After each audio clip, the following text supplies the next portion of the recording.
2025 à 2030. Niveau de conscience. Le monde se trouve sur le précipice d'une transformation dramatique, celle qui promet de tout remodeler, de nos économies à notre mode de vie. Avec de nouvelles technologies émergentes, les anciens systèmes se fondent et les pouvoirs dans les coulisses orchestrent le changement pour solidifier le contrôle. 1. Intelligence artificielle. L'intelligence artificielle elle-même n'est ni bien ni mal. Elle fait simplement ce qu'elle est programmée pour faire. La portée de l'intelligence artificielle s'étend dans tous les coins de la société. Et à mesure que ce système évolue, il y a des questions sur leurs conséquences. Les systèmes d'édification numérique resserrent leur emprise, permettant au gouvernement et aux entreprises de nous suivre constamment, tandis que les agents de l'intelligence artificielle surveillent chacun de nos mouvements. Ce n'est pas seulement la surveillance, c'est le contrôle. 2. Le règne du dollar fait face à sa fin. Le dollar américain a eu une bonne course en tant que monnaie de réserve mondiale, mais son règne arrive à une fin inconfortable. Avec l'escalade des tensions géopolitiques et la poussée croissante de la dédollarisation dirigée par les nations des BRICS, le dollar commence à perdre son emprise sur la scène mondiale. Le sommet BRICS 2025 a lancé des plans pour redessiner la puissance mondiale. Les BRICS continuent de croître. La famille des BRICS croissante se développe avec 11 pays membres: le Brésil, la Russie, l'Inde, la Chine, l'Afrique du Sud, plus l'Éthiopie, les Émirats d'Arabes Unis, l'Arabie saoudite, l'Iran, l'Égypte et l'Indonésie. En juin 2025, les pays partenaires comprennent le Vietnam, le Bélarus, la Bolivie, Cuba, le Kazakhstan, la Malaisie, le Nigeria, la Thaïlande, l'Ouzbékistan et l'Ouganda. La domination du dollar a été soutenue par les institutions comme la Réserve fédérale, la Fed, mais comme de plus en plus de gens découvrent la vérité sur la Fed et ses pratiques ombragées, y compris l'impression de l'argent de l'air et la création d'une spirale de la dette, il est clair que la fondation sur laquelle le dollar repose est tout sauf stable. Bien que la disparition du dollar soit inévitable, les élites mondiales sont prêtes à plonger dans leurs solutions, les devises numériques de la Banque centrale, CBDC. L'acte des gencives vient de devenir la loi. Les stablecoins sont un outil pour la guerre financière et les saisies de terre. Bien sûr, ils le présenteront comme un moyen de stabiliser l'économie et d'assurer l'inclusion financière. Mais ne vous y trompez pas, il s'agit de contrôler, pas de commodité. Les gouvernements peuvent suivre et contrôler chaque transaction, mettre en œuvre les limites de dépenses programmables et restreindre les achats en fonction des scores de crédit social. 3. Pénuries alimentaires intentionnelles. Une crise par conception. Les pénuries alimentaires que nous voyons en 2025 ne sont que l'acte d'échauffement pour ce qui arrive. Avec des sécheresses ravageant les cultures, le chaos des chaînes d'approvisionnement et l'inflation faisant grimper les prix à l'épicerie, la crise alimentaire élevait déjà sa tête laide. Mais ne vous laissez pas berner par le récit que ces questions ne sont que le résultat de la malchance ou des circonstances imprévues. Non, Ces pénuries sont délibérément conçues par de puissantes élites mondiales qui ont l'intention de contrôler la production alimentaire et par extension, contrôlant les gens. Il s'agit de posséder le monde. S'ils contrôlent la terre, ils contrôlent la nourriture. S'ils contrôlent la nourriture, ils nous contrôlent. Bienvenue à 2025 à 2030, où la faim n'est peut-être pas seulement le résultat du mauvais temps, mais la conséquence directe d'un programme soigneusement conçu pour contrôler tout ce que nous mangeons, des graines à l'assiette. 4. Le changement climatique. Comme prétexte pour le contrôle, l'hypocrisie à son meilleur. Le changement climatique est-il réel? Bien sûr, le climat change. Il l'a toujours fait et le fera toujours. Mais est-ce causé par les humains? N'oublions pas la cerise au-dessus de cette mascarade climatique. La poussée pour les véhicules électriques et les technologies vertes qui enrichissent facilement les investissements pour les riches, tout en transmettant les coûts aux gens de tous les jours. Pendant tout ce temps, les soi-disant solutions reposent fortement sur les opérations minières et les méthodes de production à forte intensité énergétique qui détruisent l'environnement même qu'ils prétendent protéger. Encore une fois, il ne s'agit pas de sauver la planète. Il s'agit de consolider le contrôle et de siphonner la richesse des masses sous le couvert de sauver la Terre. Cependant, ne paniquez pas, tout est en fait parfait. Nous vivons à une époque d'éveil, où de plus en plus de gens remettent en question le récit et les réponses exigeantes. Il est temps d'arrêter d'être des observateurs passifs et de commencer à prendre le contrôle de l'avenir. Alors, restez informés, restez sceptiques et préparez-vous à une balade sauvage. L'avenir semble sombre, mais c'est en fait une opportunité incroyable pour l'humanité. Livret numéro 1 de Personocratia. L'évolution vers l'espèce nouvelle. Ce livret a été publié en français et en anglais en 2008 et en espagnol en 2009. Diez-Guy l'a mis à jour en 2020 en français et en 2021 en anglais. J'ai reçu le livret anglais en 2025 et il ne me reste donc plus qu'à le traduire en espagnol.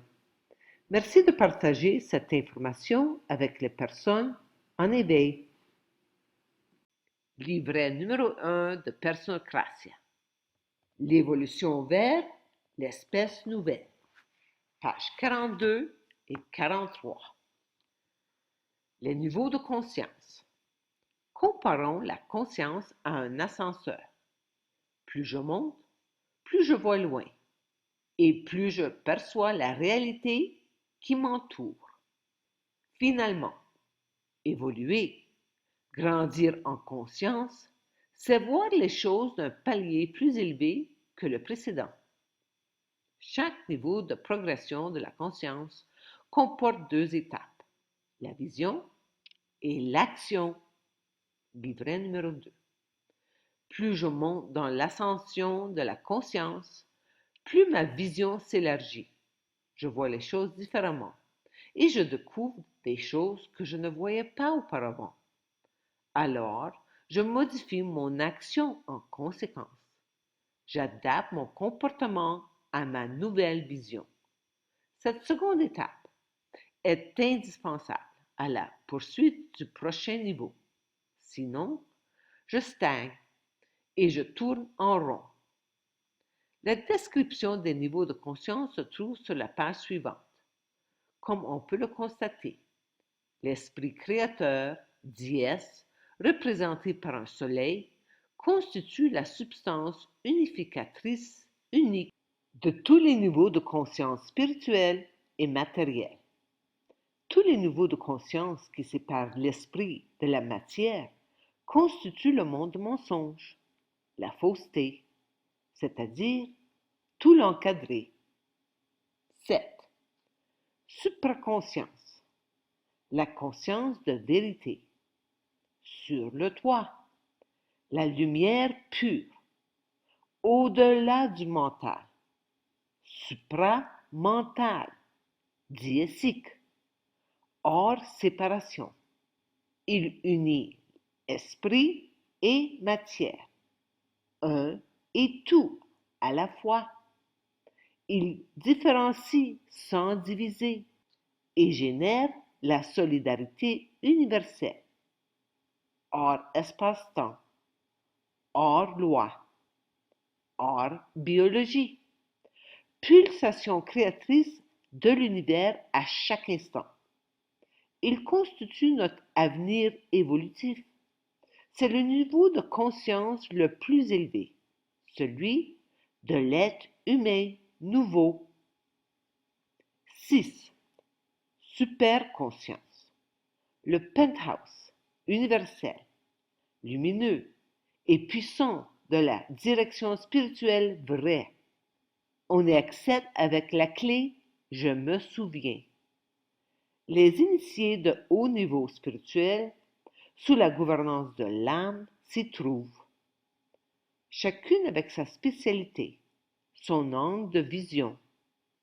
Chaque fenêtre offre un point de vue infini, mais différent de l'une à l'autre. Bien que très lumineuse, cette conscience demeure dans la séparation espace-temps du mental et le manque d'unité esprit-matière qui en résulte. Les célèbres prophètes tels que Bouddha et Jésus ont atteint le sommet évolutif, le royaume des dieux, de cet étage de vérité, sans toutefois le dépasser. La conscience courante est individuelle, concrète et subtile, gouvernée par l'ego. C'est le monde du mensonge et de la fausse spiritualité des trois corps de l'individu. 5.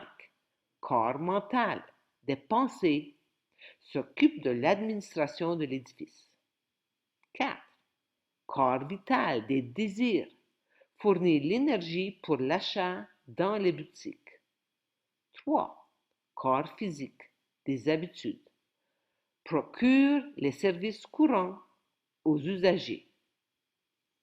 2. Subconscience.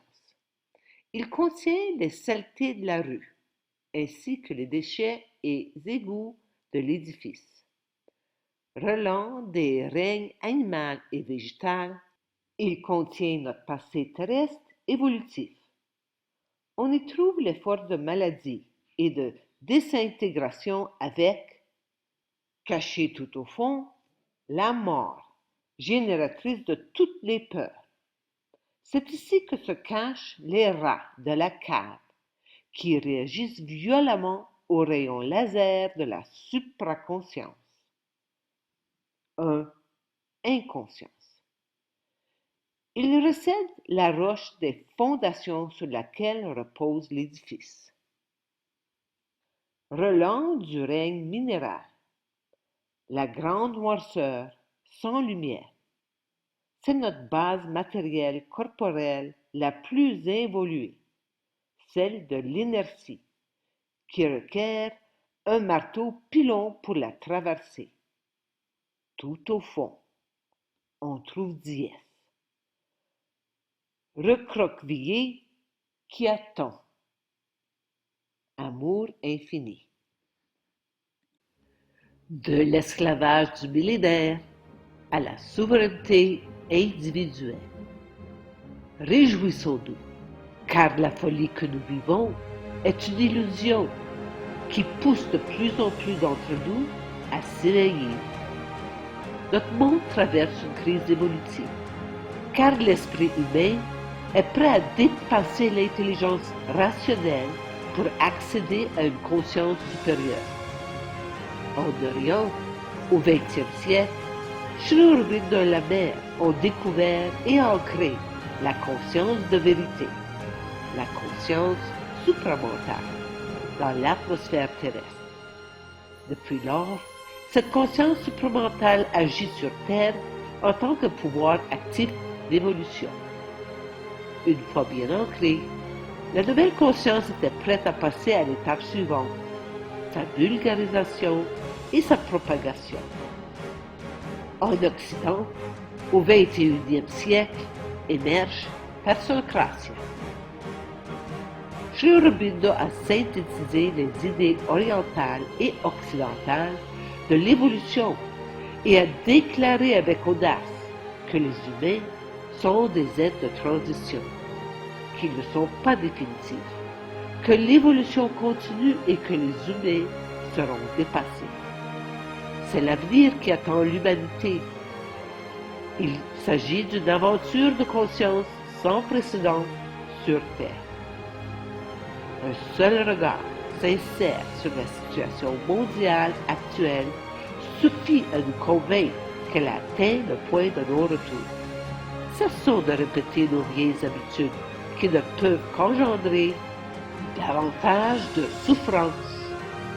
À nous tous de propager la contagion de l'amour infini. En ces temps de dissolution irrémédiable de l'illusion, gardons notre foi ardente et une sincérité sans faille. Nous devons choisir notre âme à tout prix. Amour infini.